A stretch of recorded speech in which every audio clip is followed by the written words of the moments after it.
Religion will not save you. I had a caller call into my show last night, the live stream.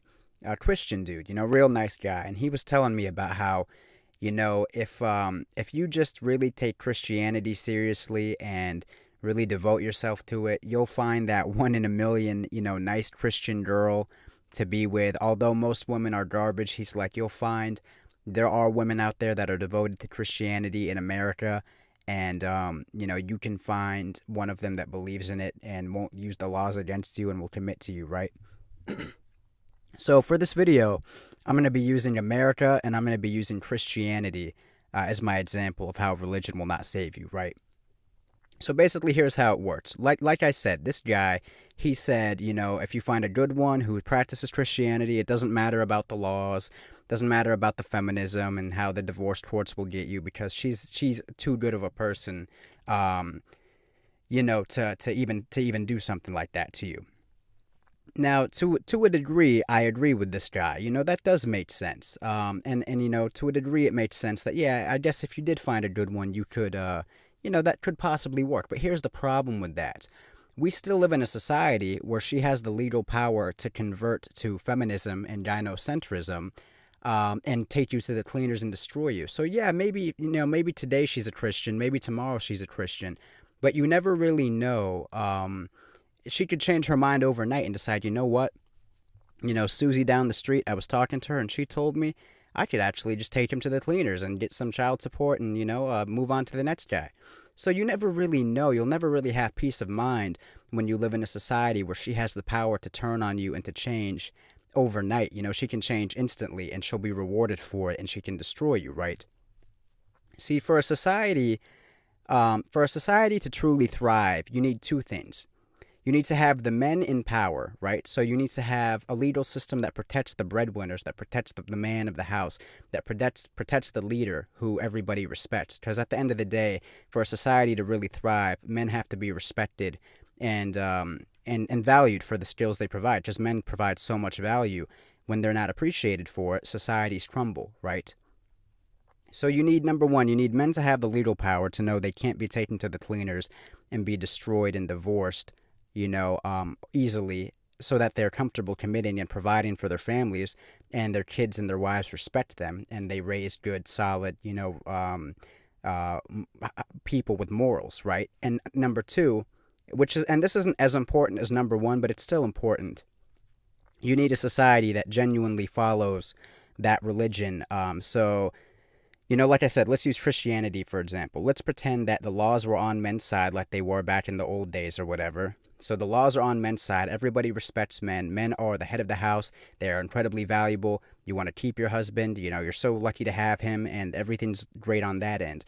And everybody's also following Christianity down to a T, right? So I'm not talking about the fake Christians that we have today. The majority of Christians in America, I'd say a good, I don't know, like 93, 95% of them are fake Christians. They're having sex outside of marriage.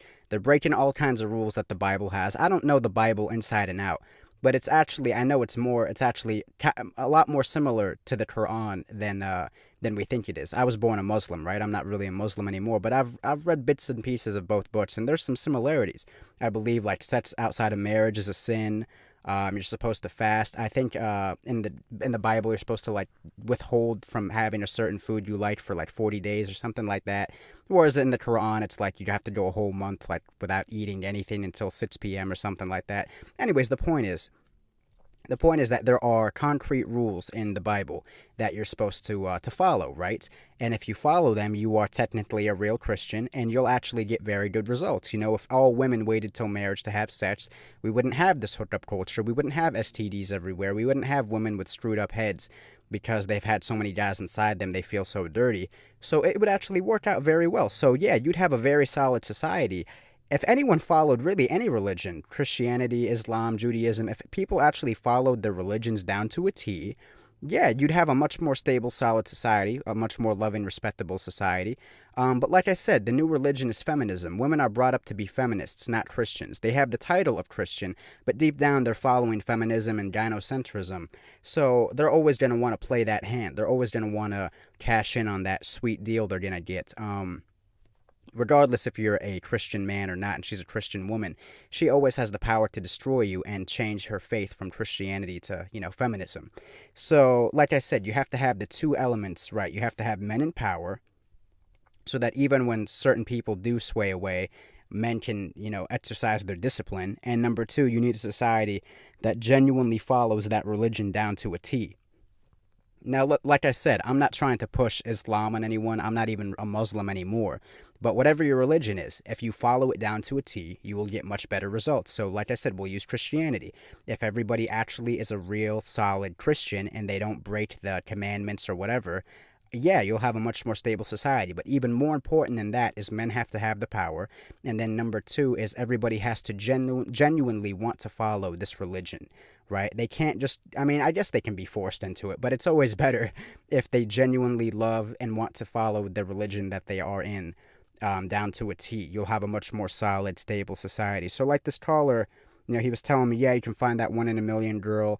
And if she's a Christian and you're a Christian, it's like it doesn't even matter that you live in a gynocentric society. And yeah, you're absolutely right until she decides to change.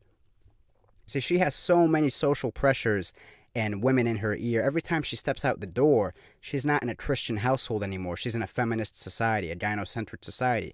So women are very much more easily influenced by social media and culture and stuff like that, than men are. Television, they're much more influenced by it than we are. So she might be a Christian today, but tomorrow she might decide, you know what, I want to try this feminist thing. I want to start hooking up. I want to sleep around and go to nightclubs, and then you lost her forever. So once you lose her, you have no power in society to bring her back to, a solid Christian household or whatever, solid Christian values. Because the government is not Christian, the legal system is not Christian, it's feminist and gynocentric. So the second she decides, she still has the power. You don't have the power. So like I said, you have to have the power.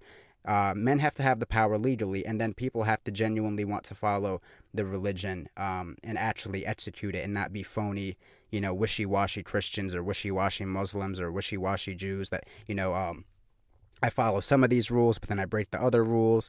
I've had girls that I'm having sets with them on Saturday night, and then they're going to church Sunday morning. What is that? You're not a Christian. You're not a Christian. Oh, well, God forgives. Yeah, maybe God forgives once or twice.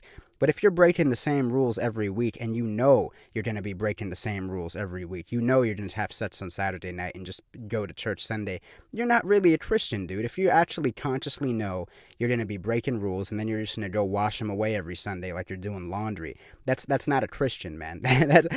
If there is a God, I don't think he's taking you seriously when he knows that you're going to break the rules and then just go to him every Sunday to kind of wash it away. Making a few mistakes and going to church or whatever, that's one thing. But when you consciously know, like, look, I'm going to be sleeping around every day forever, and I'm just going to go to church every Sunday, I don't think that counts, man.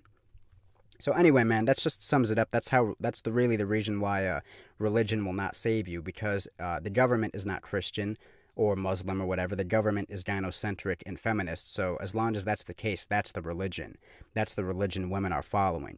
Even if they say they're a Christian, the vast majority of them are not. And even the few that are always have the power to change and convert to gynocentrism and screw you over overnight. So anyway, I hope that makes sense. That's why religion will not save you.